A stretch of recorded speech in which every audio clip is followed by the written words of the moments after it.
any regrets.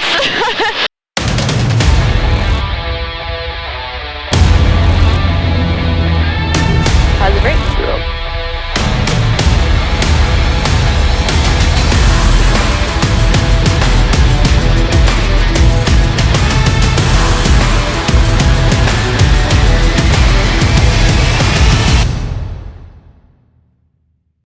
Hey everyone, I'm Julia.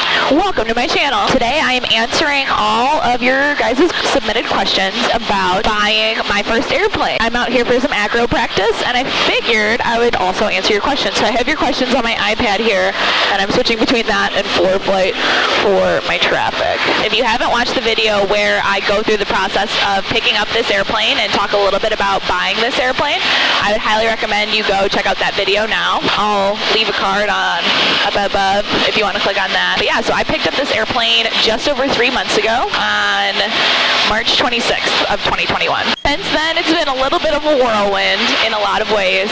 Lots of good stuff, a few not ideal things, but overall, I wouldn't trade it. So there's a bit of a spoiler. I didn't film my takeoff because this GoPro gets overheated when I use it like this. So, like here. First question, where did I start my research? In some ways, it has been a lifelong labor of love to figure out what kind of airplane I want to be my first airplane, because I've always wanted an airplane and I've always wanted an aerobatic airplane. So for me, those two things were a given and all the other details were secondary. To be honest, a decathlon is always what I had my eye on. Originally, I wanted a super decathlon. They have 30 more horsepower and a standard metal spar. This one has a wood spar. However, this just fit my budget better. What this airplane is, if you don't know, it's a 1975 standard decathlon with a 150 horsepower constant speed prop, and it has the wood spar. We inspect it thoroughly at every opportunity, but obviously at the annual it was inspected, and it was inspected during the pre-buy. So yeah, so I knew that I wanted an aerobatic airplane, and I wanted something that was a good first aerobatic airplane because I don't have that much tailwheel experience. I've had my tailwheel rate endorsement since 2017, but I just haven't had that much opportunity to use it. So I didn't have a ton of tailwheel time, and I wanted an airplane that wouldn't be above my abilities in terms of like capability. And the Decathlon is just like the entry-level aerobatic airplane. Unfortunately, it's not as affordable as some other aerobatic airplanes like a Pitts, but I just didn't feel personally comfortable jumping into a Pitts with the amount of tailwheel experience I had. So I knew pretty quickly I wanted Decathlon, and so actually the first place I started my research was the Decathlon Owners Facebook group. A lot of types of airplanes will have a Facebook group, an Owners Facebook group, and that is where you can get a lot of information on the types of airplanes. People ask a lot of cool maintenance questions. Everybody helps each other out.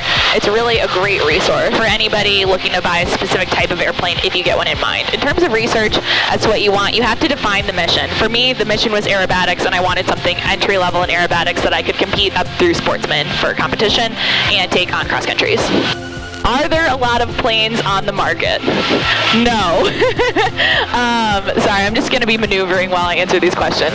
There are not a lot of planes on the market. In fact, when I found this one, it wasn't even posted on the Facebook group. The previous owner posted on somebody else asking, hey, is anybody selling their Decathlon? He said, hey, I'm getting mine ready to sell. And so I reached out to him. But planes, it depends on where you look, but most of the market right now is really crazy. I think post-pandemic, a lot of people are reigniting their passion for aviation, and they really want to fly and get out there and live life this summer. And so the market for everything is pretty crazy. Like, I've seen airplanes post on Barnstormers and literally post as sold the same day or the next day, like within hours. How did I calculate the average costs of operating this airplane? I calculated that by asking people who already owned and operated this airplane. So making friends with people who already own the type of plane that you want to acquire is a really great way to do that. I have a couple friends who have Decathlons, and they were great resources to me, and they let me pick their brains about average costs, is it a maintenance hog, etc. And it's really not. Find people who own the type of airplane that you want to own and ask them. In the aviation community, a lot of people are really, really helpful and supportive of other people trying to do similar things to what they do. Did I use an aircraft broker? I did. I used a buyer's broker, which is someone you can hire to help you find an airplane. And I used Greg Kuntz. Some of you may know him. He's an air show pilot, and he does brokerage for decathlons. He's bought and sold over 100 decathlons in his life, and so he was just great to have. I mean, to me, it was totally worth the money because any little question I had, I called him. He immediately picked up the phone, would answer any of my questions, and was so attentive to making sure that I got into the best airplane that I could for my price point. He helped me know the right questions to ask when I went to the pre-buy, little things that I might not have thought of, little things to look for in the airplane, like places where he's seen issues in the past, and that kind of thing. Speaking of the pre-buy inspection, how did I arrange my pre-buy and how did I find a good mechanic? This is a good question. I used my resources largely because I wanted somebody who was knowledgeable in decathlons, and I wanted somebody who knew what they were looking for in a pre-buy, and I wanted to ensure that, especially because I was buying a vintage airplane, I wanted to ensure that it was well looked at, since I would be flying it upside down like that, frequently. And I asked around to a lot of different people because I was looking at a couple of decathlons initially, and ultimately I reached out to Dale. He runs the Decathlon Owners Facebook group, and he works for American Champion at the factory, and he is an amazing resource, but also he is the FAA designated maintenance inspector for American Champion. He's built, inspected, and certified thousands of decathlons, so he's the freaking dude. So it was awesome to have him as my resource. And the pre-buy, I arranged with the seller, and I asked them, we agreed on a date that worked for both of us. And ultimately, I drove up there with my dad, because my husband couldn't come. And we spent 2 days, it was up in Wisconsin, and so we drove up there, we made it a family affair, and it was great. So Dale met us at the airplane, and the first time I saw the airplane was during the pre-buy day. So I hadn't seen it in person prior to that just because I couldn't make the schedules work. But Dale was very efficient. He looked through all the logbooks, he did all the good stuff, and he was amazing to work with. I only reached out to him to get a reference. So I guess my advice on that is utilize people who know what they're talking about to give you references for mechanics in your area that know what they're talking about, and have done inspections on those types of airplanes before. If something was found during the pre-buy, would I get money back? So at the point of the pre-buy, I hadn't made an offer on the airplane. I had right of first refusal, which meant I was first in line, and pending pre-buy and pending seeing it in person, I could determine whether or not it was the right airplane for me based on a number of factors. How it works is if something really sketchy is found during a pre-buy, typically you use that as negotiating power to either get them to fix it or negotiate the price down. So nothing big was found during my pre-buy, which is good. A couple tiny things, but every airplane, especially every vintage airplane, is going to have a couple tiny things. At that point, I kind of knew that it was a good buy. How did I find hangar space, and was there a waiting list? So I keep my airplane at Aurora Airport, Alpha Romeo Romeo, and I hangar in a community hangar that is locally known as the Bunker. My friend and instructor, Jared, runs it, and he's an aerobatic instructor. If you want aerobatic instruction in Chicago area, head up Jared Sebesta. He is a great instructor. I would highly recommend his services, and he has been really great to work with.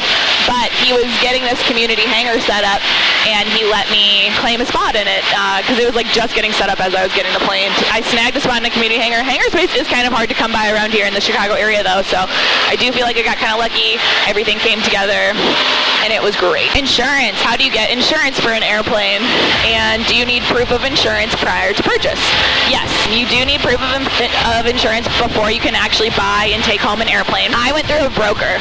So the brokerage that I went through is Ladd Gardner Aviation Insurance. A shout out to Angie Harris. She was referred to me by Patty and was amazing to work with. She helped me figure out my needs and shopped around for me for the best option for my airplane and all of that in my experience. A lot of times with insurance, your cost is based upon your flight experience.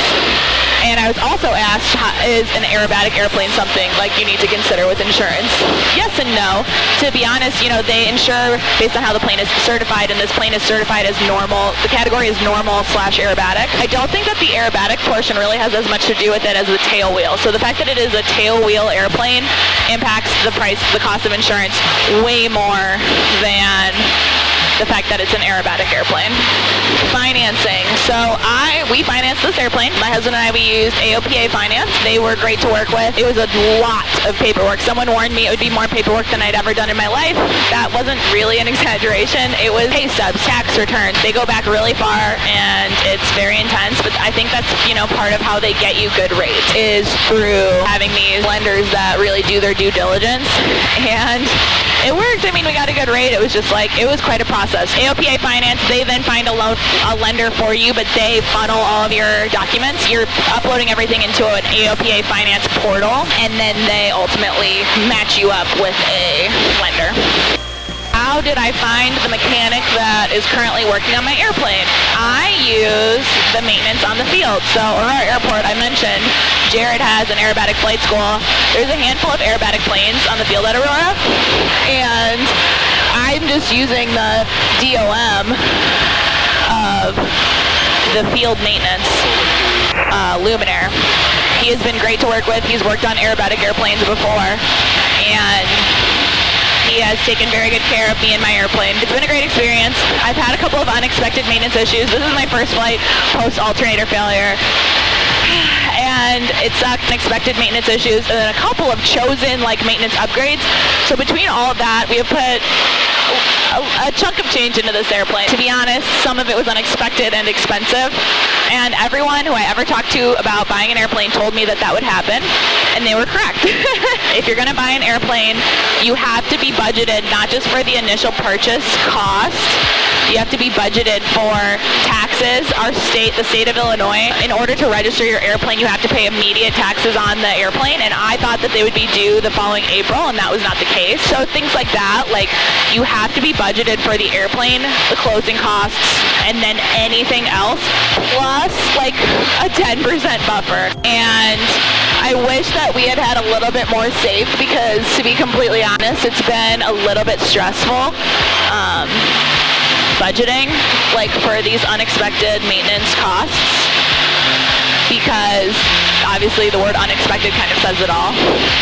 But anyway, I digress. How did I know that this was my airplane? You have to kind of make a list of things that you are not willing to compromise on and things that you're flexible on. For example, weird stuff that you might not even think about. This plane has heel brakes, which not my favorite thing. I don't like them very much. I've gotten used to them. I totally prefer toe brakes though. And the upgrade to toe brakes is so ridiculously expensive, and it would increase the value of the airplane $0 almost. So it's super not worth it. But yeah, weird things that I didn't even know to ask. There's only a fuel gauge on one wing. Didn't even know that was a thing. But again, vintage airplanes, things are weird. It's fine, and you can create your own dipstick.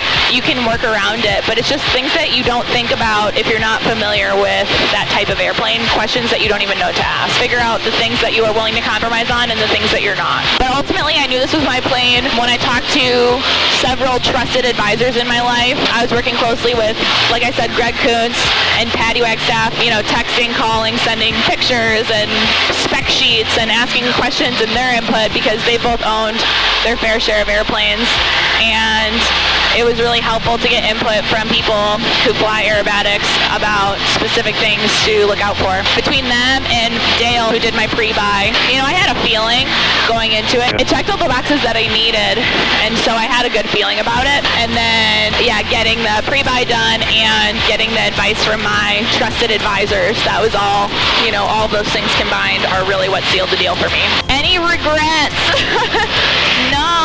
No regrets. Again, I've had some unexpected things happen. 2 of them were electrical. This plane has a new alternator and a new battery since I have purchased it. Neither of those was particularly cheap. Anything that goes onto an airplane is expensive. That's just a fact. But in all, I have absolutely no regrets. I love this airplane. I think it's a perfect first airplane for me, and it totally meets my needs. I love flying it, and I'm really excited to take it to my first competition. And as I've gotten more comfortable in it, you know, I'm really excited to take more people flying. I think I just really spent some time, you know, wanting to just fly with the airplane.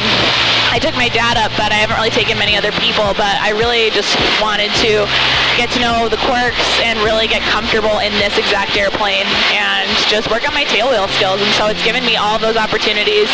It's been really fun to fly.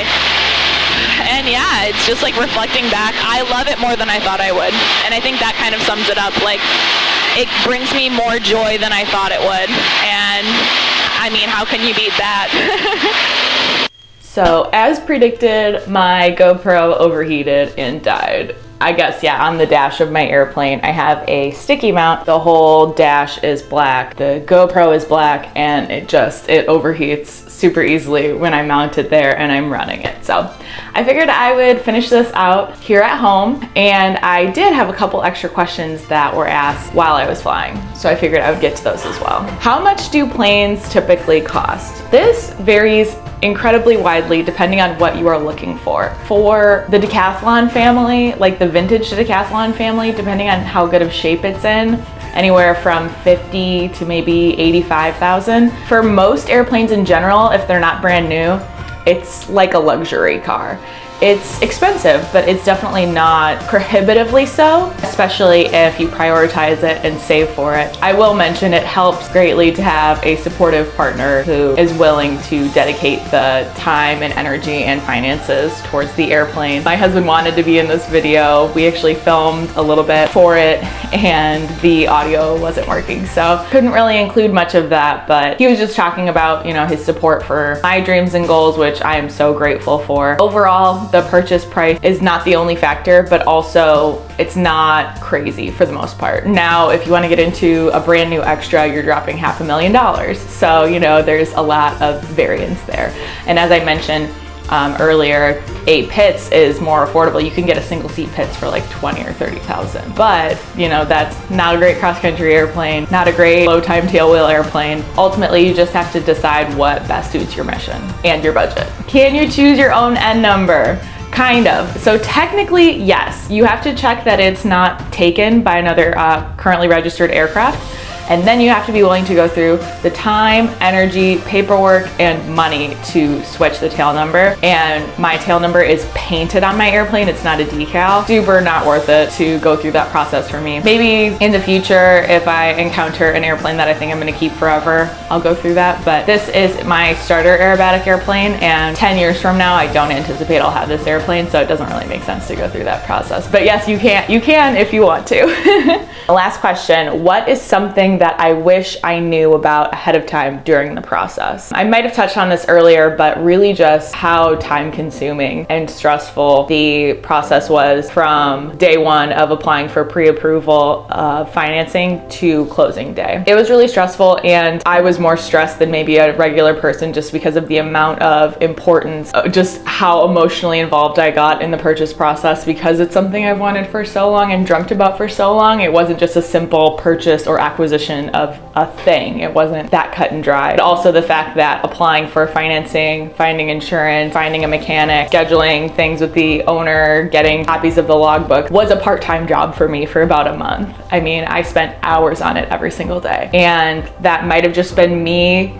being overkill and doing my due diligence, but to be honest, it was worth it to feel really confident about this airplane purchase and feel like I had done everything I could to make things go as smoothly as possible. So yeah, ultimately airplane ownership has been a bit of a ride, but the greatest gift, and I wouldn't trade it for anything. And I love it more than I thought I would. You know, it brings me more joy than I thought possible. I feel so connected to the aviation community and the aerobatic community in a way that I don't know if I did before, but I just feel so in it, and I feel so committed, and I think it's been so rewarding and so much fun, and it's been really cool. I have some GoPro footage from like April, and to look at that and see how much my flying has improved is so fun and so amazing that like it has changed so much in that amount of time. But yeah, overall, I am in awe of how great it's been. That completes this video. Thank you so much for watching. Drop a like if you enjoyed this Q&A, and maybe we'll do more Q&A style stuff in the future, maybe about aerobatics or competition aerobatics or corporate flying. Let me know in the comments down below what type of a Q&A style video you might like. And be sure to subscribe for more fun flying stuff. It's a little bit of work, a little bit of aerobatics, and all fun. Thanks for watching, and I'll see you in the next one.